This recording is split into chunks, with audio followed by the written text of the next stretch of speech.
아하하! 와! 안녕하세요. 오늘부터 초등 독해왕 50일 완주 챌린지 드디어 4단계까지 왔습니다. 1단계, 2단계, 3단계 거치면서 지금 열심히 다들 참여해주고 있는데요. 아마 1, 2단계는 한결 수월했다면 3단계에서 조금 어렵다 하는 생각을 했을 거고요. 4단계로 오게 되면은 글의 길이도 조금 길어져서 이거 조금 힘든데 라는 생각이 약간 들 수도 있어요. 하지만 그런 과정을 거쳐야만 여러분들의 독해력이 쑥쑥 자랄 수 있는 거니까 조금 더 힘내고 다 같이 함께 잘 해봤으면 좋겠습니다. 그러면 4단계를 안내해 드릴게요. 1단계에서는 여러분들이 중심 문장을 찾으면 됐었고요. 2단계에서는 중심 문장과 뒷받침 문장까지 찾아봤습니다. 그리고 3단계가 되면서는 원인과 결과 또는 과거, 현재, 미래 같은 전체적인 글의 흐름을 고려해서 구조를 파악하는 것까지 살펴봤었죠.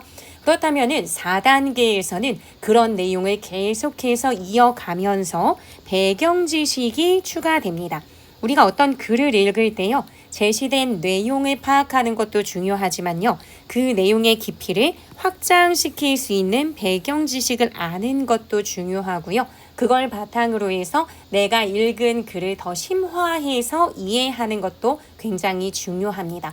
아마 지금 5학년, 6학년 정도 됐으면요. 그런 부분들을 적용하는 연습들 국어 시간에도 했을 거고요. 사회나 과학 교과를 배우면서 봤던 내용들이 국어 교과서에도 같이 등장하면서 연결해서 다 이해를 해야 되는 부분들 이런 것들을 확인해 볼 수 있었을 거예요. 그래서 그런 거 생각하면서 해결해 나가야 되는 게 4단계입니다.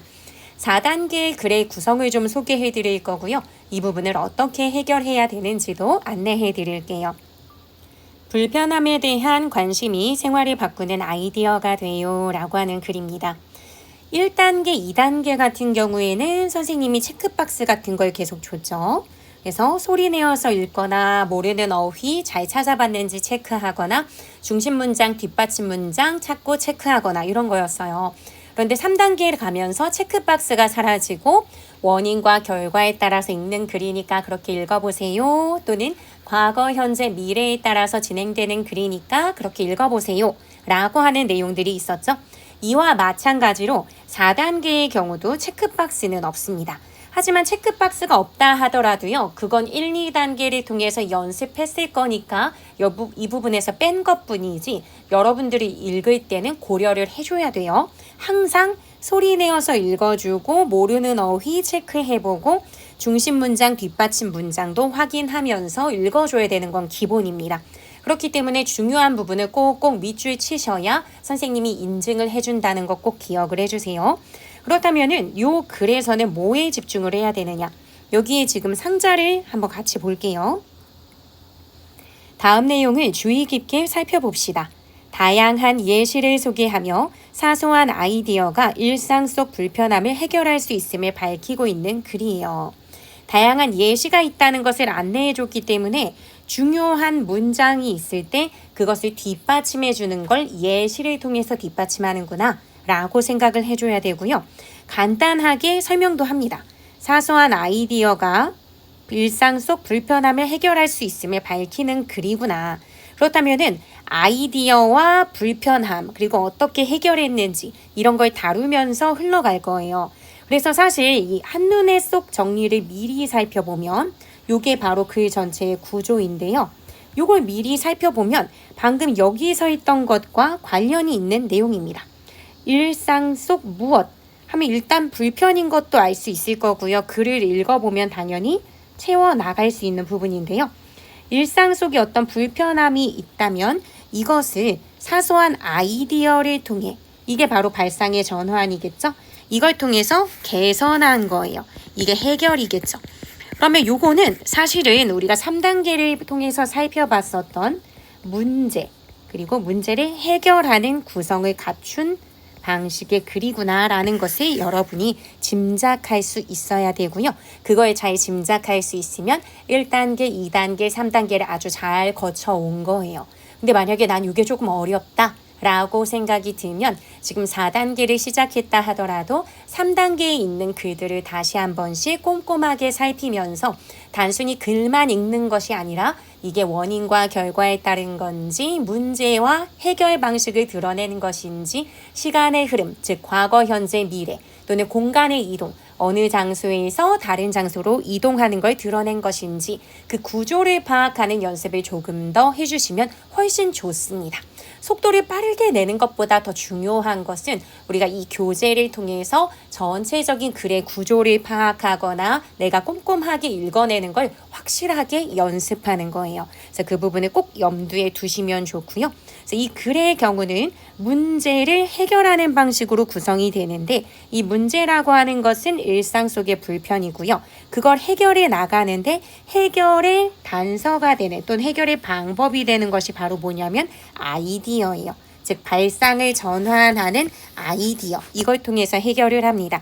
그래서 이 구조를 머릿속에다가 집어넣으면 그 이후의 내용, 1문단이든 2문단이든 3문단이든 제시되는 내용을 이 틀 안에 넣고 정리를 할 수 있어서 정리를 하고 머릿속에 이해하는 과정이 한결 수월해요. 그러니까 한결 쉽다는 이야기죠. 그러니까 그런 측면을 생각하면서 꼭 읽어내 주시기 바랍니다. 그래서 여러분들은 읽으면서 핵심어에 꼭 표시를 해주고요. 네, 핵심어는 여기서도 얘기했듯이 딱 하나만 있진 않아요. 여러 개일 수 있습니다. 중심 문장은 보통 한 개이지만요. 핵심어는 여러 개의 중요한 개념들이 나와 있을 수 있어요. 그래서 여기는 일상 속 불편함 그리고 그것을 해결하는 아이디어, 이게 사실 핵심어죠. 그리고 2문단, 3문단으로 가더라도 핵심어들이 존재합니다. 근데 그렇다고 해서 여러분들이 핵심어만 표시하는 것이 아니라 중심 문장, 중요한 내용, 여기도 표시를 해주고 핵심어에도 표시를 해주면서 읽어주시면 요약문을 쓸 때 훨씬 쉽게 쓸 수 있을 거예요. 우리 3단계에서는 선생님이 핵심어, 즉 주제어라고 써 놓았었는데 주제어를 미리 줬죠. 그래서 그걸 바탕으로 여러분들이 구성하는 거였어요. 근데 사실 그것도 쉽지 않았습니다. 그래서 주제어를 집어넣기는 했지만 문장이 조금 부자연스럽거나 본문 내용과 약간 달라진 내용, 잘못된 내용을 쓰는 경우도 있었어요. 그렇기 때문에 이번에는 핵심어를 여러분 스스로 찾는 거라 조금 더 어려울 수 있거든요. 이거를 찾는데 굉장히 공들여서 찾아줘야 돼요. 곰곰이 생각해보고 정말 중요한 것이 뭔지 생각하고 찾은 다음 여기에 기록을 해주세요. 그렇게 한 다음 그 핵심어를 바탕으로 요약문을 씁니다. 근데 요약문을 쓰고 그냥 끝내는 것이 아니라 요약문을 쓴 뒤에 2번에서 3번 정도 소리 내어서 읽어주세요. 이것만 하더라도 문장의 부자연스러움을 많이 잡아낼 수 있고요. 본문 내용과 달라진 잘못된 내용들이 있는 경우가 있는데 그 부분도 깨닫게 됩니다. 그러니까 요거 꼭 해주세요. 그래야 조금 더 제대로 된 요약문이 작성이 될 수 있고요. 그게 잘 된다는 것 자체가 여러분들이 한 편의 글을 정확하게 이해했다는 의미가 되기도 합니다. 이게 쉽지가 않아요. 그러니까 지금까지는 여러분들이 2개씩 인증하는 친구들 많았는데 요거는 2장이죠. 여기에다가 배경 지식도 추가되고 기본적으로는 우리가 알고 있는 어휘라든지 아니면 내용을 정확히 파악했는지 점검하는 문제들은 계속 들어간단 말이에요. 그렇기 때문에 너무 많이 하려고 하기보단 한 세트 한 세트를 풀어내는데 정확하게 이해하는 게 중요합니다. 그래서 이번에는 배경 지식 추가, 요게 바로 배추거든요. 우리 표지에도 배추 그림이 있었는데요. 배경 지식 추가라고 하는 게 배추입니다. 그래서 이 배추를 정확하게 여러분들이 파악하는 게 중요해요.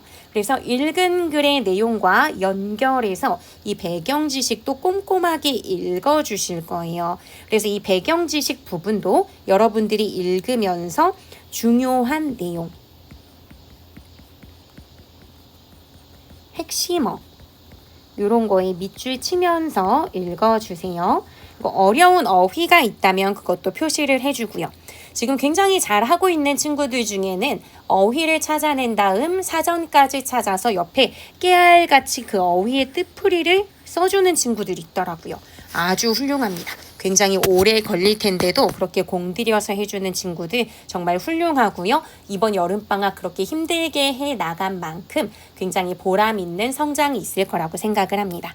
그렇다면 여러분들 앞으로 이 4단계 앞서 얘기했던 것처럼 중요한 핵심어 요거 파악하면서 꼭 읽어주고요. 전체적인 구조가 어떤 식으로 진행되는지 머릿속에 꼭 집어넣고 왜 선생님이 이런 식으로 그려놨을까? 이렇게 해놨을까를 생각하면서 빈칸에 적절한 부분도 채우고 읽어주세요. 그런 다음 본인이 직접 찾은 핵심어를 바탕으로 요약문 쓰기. 이거 굉장히 어려울지도 몰라요. 그렇기 때문에 여러분들이 너무 많이 하려고 하기보단 꼼꼼히 하는 데 집중하라는 거. 여기에다가 배경 지식까지 추가가 되죠. 이 부분도 중요한 내용이나 핵심어 꼭 표시해 가면서 읽기. 이거 꼭 해주시기 바랍니다. 그럼 오늘부터 또다시 열심히 달려봐요. 화이팅!